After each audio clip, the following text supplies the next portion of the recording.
Bonjour à toutes et à tous et merci pour votre présence autour de cette magnifique table ronde des maires. Alors on a une petite heure et quart pour pouvoir partager avec vous, qui êtes au cœur de l'action et du développement territorial, différentes expériences que vous avez pu développer. Il est vrai qu'on assiste depuis quelques années, très peu d'ailleurs, peut-être 4, 5, 6 ans, donc à la redynamisation de ces villes moyennes. D'une part parce que les maires qui ont été mis en place ont voulu mener des politiques offensives, aussi parce que le gouvernement a mis en place des outils qui nous permettent, notamment à Cœur de Ville, de pouvoir mettre non seulement en lumière ces villes-là, mais également apporter des moyens qui vont nous permettre de booster nos projets. Et effectivement, nous sentons que nous avons une reprise, un retour en grâce des villes moyennes dans la population. Et nous le voyons aussi au niveau des investissements, puisque là encore, y compris des grands groupes nationaux, internationaux, ne déclinent plus les propositions que nous pouvons leur faire, et voire même envisagent d'implanter des nouvelles sources d'activité sur nos territoires. Donc c'est effectivement une période plutôt favorable que nous rencontrons aujourd'hui. Nous assistons vraiment à la fin de la parenthèse dans laquelle on pouvait considérer que les villes moyennes étaient reléguées. Bien au contraire, je pense qu'aujourd'hui, les villes moyennes sont un vecteur d'attractivité pour le territoire national parce qu'elles regroupent le triptyque cher à l'attractivité qui est l'agilité, l'efficacité et l'efficience.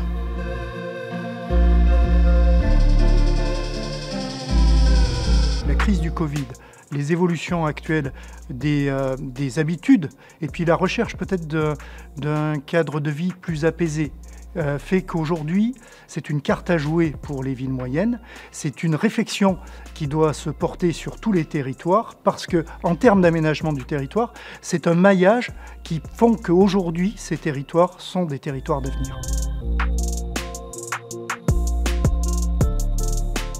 Alors Carcassonne, je suis persuadé aujourd'hui, et en tout cas depuis quelques années, que le maire, son conseil municipal bien sûr, et puis tout le territoire ont bien compris que la ville de Carcassonne était sur une nouvelle dynamique qui touche tous les paramètres aujourd'hui que nous connaissons de l'attractivité, et que cette dynamique s'appuie bien sûr complètement sur le territoire, s'appuie complètement sur les 83 communes qui sont autour de Carcassonne, et dont chacun sait que chaque maire, chaque commune va bénéficier en fait de ce qui va se passer à Carcassonne.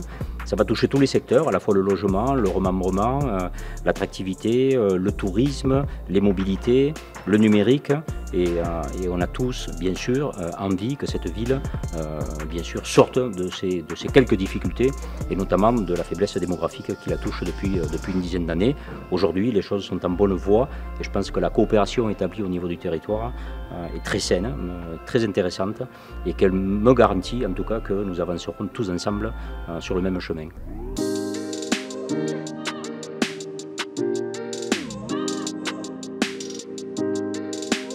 Je suis d'abord convaincu qu'il appartient aux élus locaux d'inventer le monde de demain, parce qu'ils se trouvent au plus près du terrain, au contact de leurs concitoyens, et ils sont les plus à même d'identifier les besoins et d'imaginer des stratégies pour leur ville, et notamment pour les villes moyennes.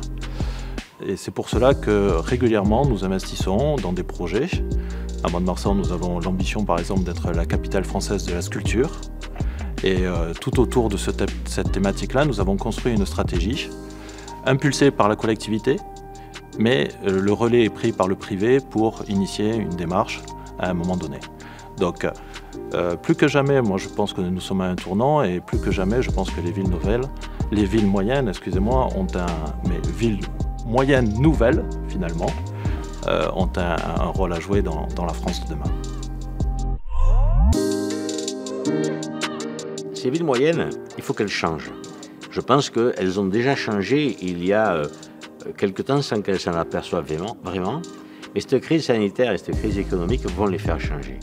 Elles ont pris conscience, ces villes moyennes, qu'elles ont un potentiel d'accueil, que ce soit de l'habitat, en réhabilitant l'habitat de centre-ville, un potentiel économique en revitalisant l'ensemble de ces zones d'activité et en se projetant en créant des zones d'activité.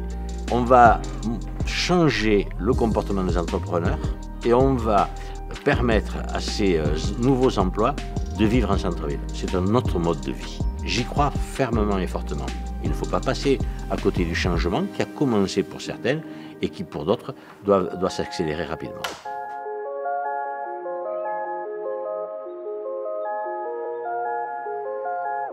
Les petites et moyennes villes vont jouer prochainement un rôle essentiel dans le développement territorial. Effectivement, elles font l'objet de beaucoup d'attention. Des chercheurs, des journalistes s'y intéressent de près. Mais c'est une réalité. On voit bien aujourd'hui l'appétence qu'ont les personnes à vouloir venir s'installer dans nos communes. Elles y trouvent un cadre de vie exceptionnel.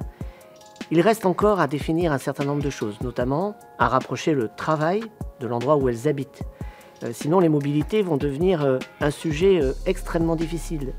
Donc oui, elles font l'objet de beaucoup d'attention. Il y a du travail à faire. Il faut savoir que les petites villes et les villes moyennes sont des villes qui ont une structuration d'ingénierie délicate, fragile.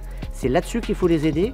Mais en tous les cas, ce qu'on peut observer, c'est qu'il y a une véritable prise de conscience sur le développement et leur côté essentiel au développement du territoire. Il y a aussi la problématique du logement. C'est pas toujours évident à l'échelle des villes moyennes, sachant que nous allons vers un zéro artificialisation nette à très court terme, puisque dans moins de 10 ans, aucune extension pourra être faite, de pouvoir développer des vraies actions de réhabilitation, rénovation énergétique, reconstruire la ville sur la ville, ça c'est du théorique. Pour l'instant, on est encore dans un phénomène au niveau des populations qui rêvent à travers nos villes moyennes d'être près des services, près de leur emploi, de ne pas passer un temps fou dans les transports en commun ou sur les routes. Donc oui, c'est un vrai phénomène, mais c'est un vrai enjeu à l'échelle française, mais c'est aussi une vraie difficulté parfois puisque nous ne sommes pas toutes préparées à cet accueil de population.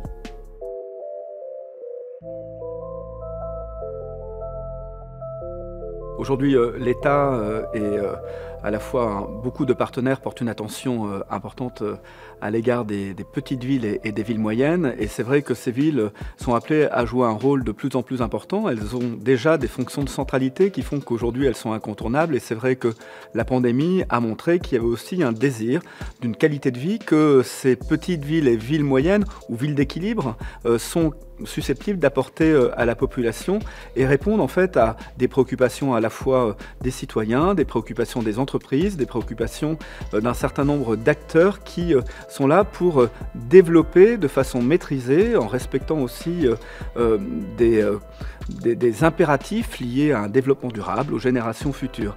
Et finalement, les villes moyennes aujourd'hui, ce sont des villes où la vie est plus facile qu'en métropole, plus facile qu'à la campagne. Et ce qu'il faut, c'est trouver le bon équilibre avec un niveau d'équipement et d'infrastructure qui permettent aujourd'hui d'avoir un développement maîtrisé tout en respectant un certain nombre de valeurs, un certain nombre de principes. Et les villes moyennes sont à la bonne échelle parce qu'on a besoin de retrouver l'humain, on a aussi besoin de retrouver l'innovation et l'agilité. Et ça, c'est quelque chose qu'ont les villes moyennes par rapport à des grandes entités, des grandes métropoles, parce qu'on peut aller vite, parce qu'on peut être souple, parce qu'on peut mettre autour de la table l'ensemble des acteurs de façon facile. Et puis, d'une certaine façon, on est dans le circuit court, pas uniquement alimentaire, mais on est dans le circuit court de la décision, on est dans le projet de territoire. Et en cela, les villes moyennes, sans les opposer aux métropoles, sans les opposer à la ruralité, elles ont toute leur place à prendre dans leur fonction de centralité et de développement.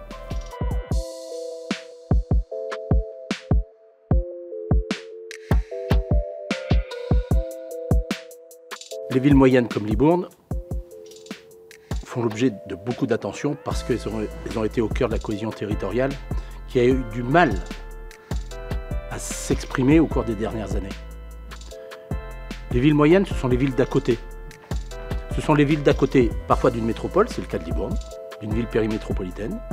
Et puis c'est la ville moyenne d'à côté, la ville d'à côté d'un bassin de vie, en ce qui me concerne très rural, très viticole, et qui a besoin de services, qui a besoin d'atouts de centralité, qui a besoin de mobilité, qui a besoin de santé. Et donc, plus que jamais, oui, les villes moyennes vont jouer ce rôle de cohésion, parfois même de péréquation, avec des agglos qui ont trouvé leur place dans une république qui n'est pas suffisamment décentralisée, mais cette interface intercommunale, autour souvent des villes moyennes, permet de de mieux construire la République sur des territoires qui en manquaient.